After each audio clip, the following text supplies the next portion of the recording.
Literally. An hour before it starts, we're getting people in. She's like, hey, by the way, I want to do vows. I was like, what? What the fuck? Well, not vows. I said we should probably do like some sort of speechy thing. Nah, she said like vows.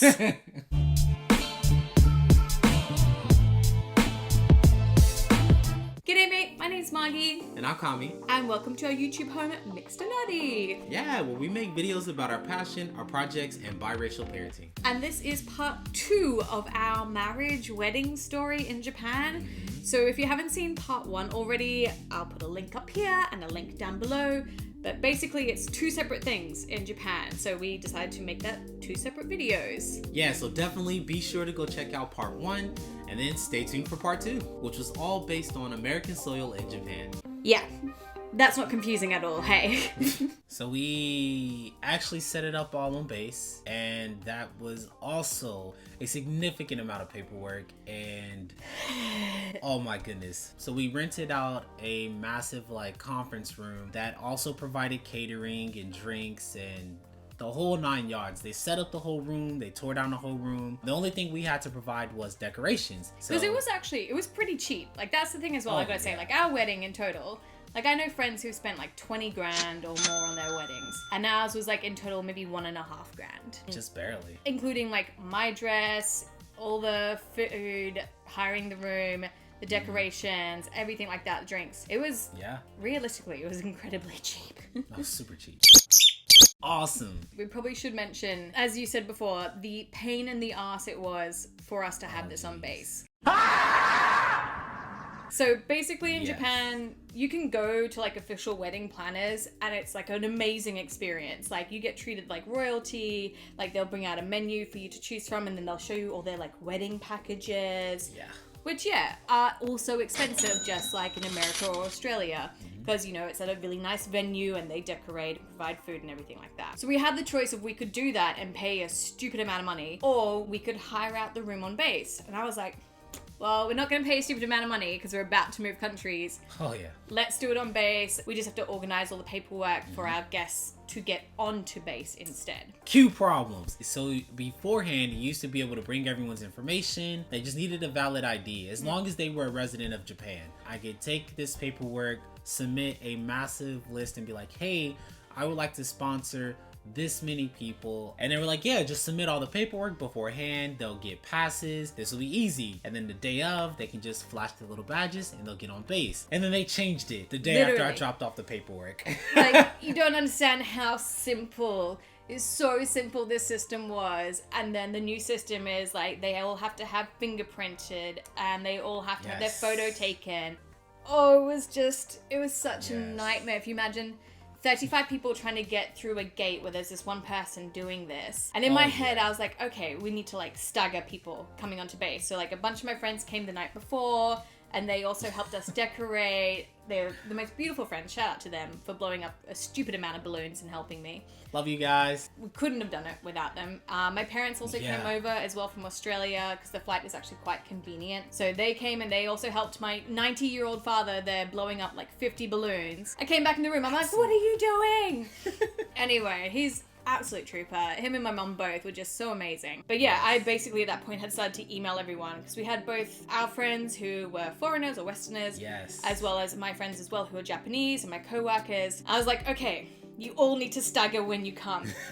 You group, you take this train. This next group, take the train that's 15 minutes later. Next group, take this train 15 minutes later. Which I totally thought would work. 15 minutes apart, surely. Was great in theory. Also did not work. So we sat at the front gate. I think the first 4 people, the people at the front gate were also training on the new system. So it was just a nightmare. Just do it! They were trying to input people manually. Some people's fingerprints didn't work. The camera shot out. Keep in mind as well, this is the middle of summer. We had our wedding horribly dead center in the middle of Japanese summer, which is super hot and super humid. This is a tiny office that can only fit maybe 5 to 10 people inside of it. So if you can imagine, everyone is like fully dressed up for like a wedding party. A lot of our friends were in full kimonos. Other people were just like in full dresses or suits. Oh my God. Like it was meant to start at like 11. I think we didn't start till like almost 3 hours. Aside from the however many hours it took to get everyone in and the massive amounts of chauffeuring, I ended up calling friends, was like, hey, do you have a car? They're like, yeah. I was like, I need you to come here. Because it wasn't that far, but because it's so hot and we had like a lot of guests in kimonos or yukatas, trying to walk even that distance in that heat was just awful. So we had like small groups just being escorted across sidewalks. It was fun. Like that was like, once we all got there, then it was good. It was so much longer until the food came out when we finally had everyone coming through. 2,000 years later. Yeah. You were there for a long time. It was both good and bad as well though, because people would come in small lots and we had like this huge like photo wall set up. Oh yeah. Like loads of different photo stations where people could take like really fun photos and things like that. So as people came in, at least we had something for everyone to do as they were coming in, so they could go and, you know, use like the little props and take photos, and I could take photos with each person. But then in hindsight, like we barely got like any photos together or like of you and me and my parents, except for like when we gave speeches. So it was nice, but then I also realized I'm like, I didn't get all the photos with like the most important people. It's okay, we live together now. Yeah, I guess we can take photos anytime. I think we had initially booked it for 3 hours and they're like, it's fine. Oh yeah, they're like, day. There's no one else coming. We don't have anything else going on. It's like, just tell us when to bring food. We had like a drinks package as well, and they ended up giving us like a few extra bottles of champagne and everything. It was so lovely. Like it was so nice. I probably should point out, like, I guess another big difference between like a Japanese wedding versus us getting married in Japan is money as well. Not so much the cost of it, but gifts instead. Traditionally in Japan, usually when you go to a wedding, you give 30,000 yen, which is about 300 bucks. Yeah. It's always an odd number. Like that's the minimum you're required to give as well, by the way. Yeah. You can't give any less. Like that is, you're a friend from work level of money. If you're higher up in terms of like a really close friend, like you're like at like the $700 mark, so on and so forth. Like it goes, if you're their boss, it's even higher. You should totally look it up because I'm sure there's a scale, but I had a friend who attended some of her friends' Japanese weddings, and she was just like, I'm broke. When you show up, it is the minimum requirement. I guess so. I should explain, like, it equals out as well. So you always give an odd amount, because if you give an even amount, it means that it can be easily split, and that then the wedding is like doomed to fail from the start because they all split up. And that's bad juju, no go. And then also there's a registry as well for the wedding, but it is not for the bride and groom. It is for the guests instead. So you give them this money amount, and then you can also go on the registry and pick out what gift you want to receive from the bride and groom. And that is literally limited to the amount that the wedding party would love to spend on that gift. I had a friend who got married in Japan. Man, he gave out some wicked prizes. I was like... Yeah, because most of the time it's like usually something for your kitchen, so whether it's like specialized chopsticks or a dinner plate set or something like that.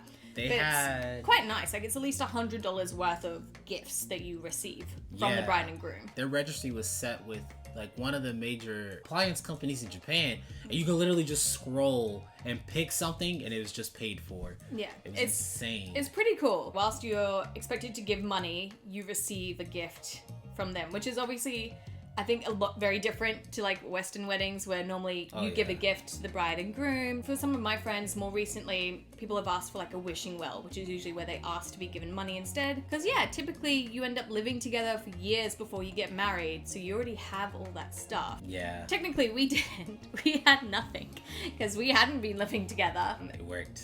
And for us though, we did the same thing. Like we asked our Western friends to give us money instead, and that helped us to basically pay for the wedding. And same thing, our Japanese friends asked us, they're like, what are you doing? Like, do we give you a gift? Do we give you money? Because a lot of them understood our culture too.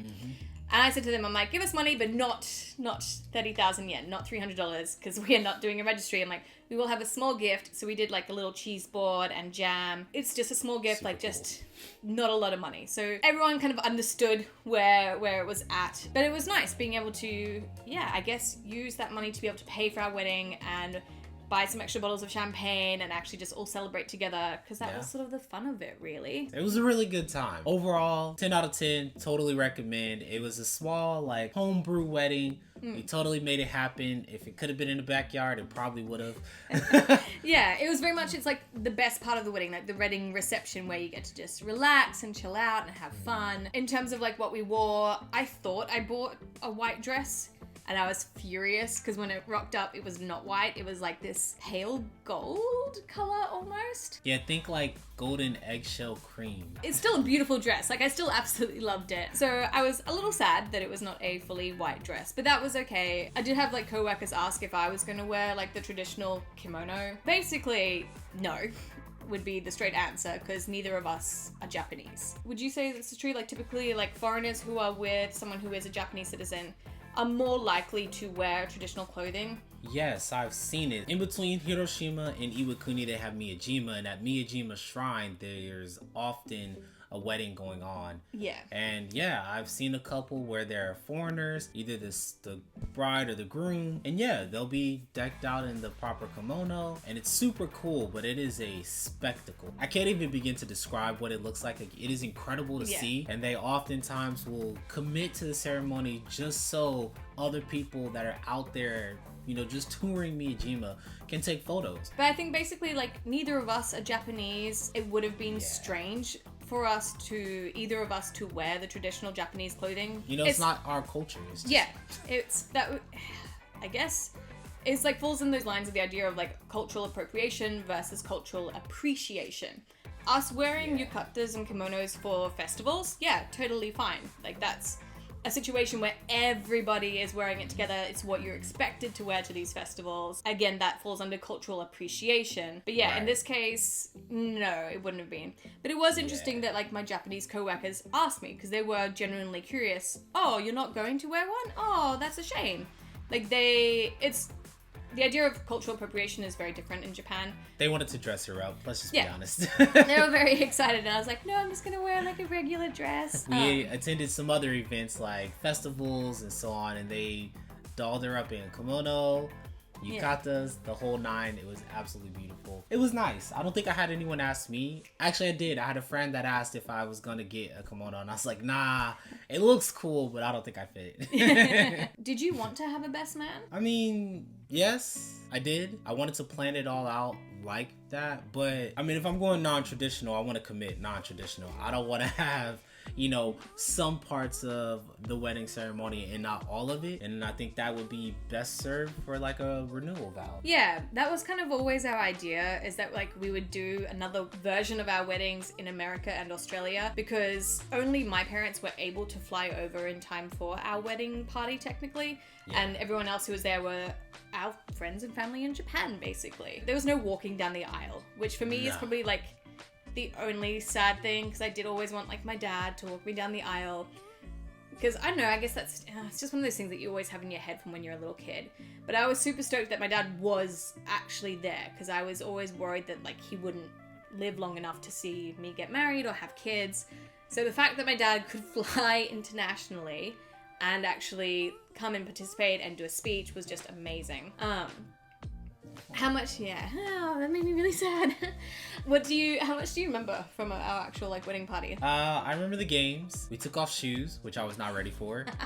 They were like, yeah, we're gonna play a him/her game. And I was like, yeah, sure. And it's like, give me your shoe. It's like, why?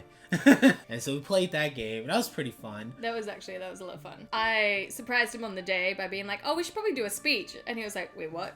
Oh my goodness, we talked about this. We planned it, and I was like, hey, we're doing like non-traditional. I was like, do you want to do vows? She was like, I mean, no, not really. Because we were already planning to have like another wedding. Literally. An hour before it starts. We're getting people in. She's like, hey, by the way, I want to do vows. I was like, well, not vows. I said we should probably do like some sort of speechy thing. Nah, she said like vows. Look, I hadn't written them either. I was just gonna wing it from the top of my head and be like, yeah, this will be fine. I had written nothing either. I just remember him sitting down at one point, like on his phone, fervently being like, gotta write something. Yes. Yeah, I feel like, you know, we had parts then of like that traditional kind of stuff. So like the vow exchange, playing the games. Something I really loved is like we put Jenga blocks on every table and got people to write like messages to us, or like date ideas, or I don't know, just something fun so that we could play Jenga in the future and like pull something out and like be reminded of that. I think one of my favorite things that we got to keep from the wedding was that Jenga. So that was basically our wedding. We were there, everyone got drunk, we all had a really good time, and then because we were already on base and everyone technically had an overnight pass, we just continued to party on at our friend's place, who actually had like a nice big house on base. She was super sweet in opening it up to everyone. It was really kind of her. It was just like some of like my favorite photos are from there as well, of me and like the girls just all cuddled up on the couches with like just blankets over us. Oh yeah, I had a blast. That's it. It was awesome. I'd do it again. Thanks, that's good to know.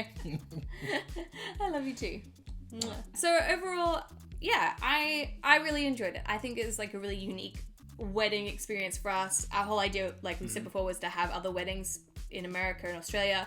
That didn't work out because of the pandemic. COVID. And now I'm super pregnant with baby number 2, and it still hasn't happened, but maybe we'll end up doing like a vow renewal thing sometime in the future. 10 years. Yeah. 10 years. As long as nothing else happens in the world, we will eventually get around to it. Okay guys, but basically, yeah, that's our story about how we got married in Japan, as well as our wedding in Japan. If you liked this video, don't forget to give it a big thumbs up. Hit that subscribe button down below, all of those fun things, and we will see you in another video. Thank you guys. Bye. Bye.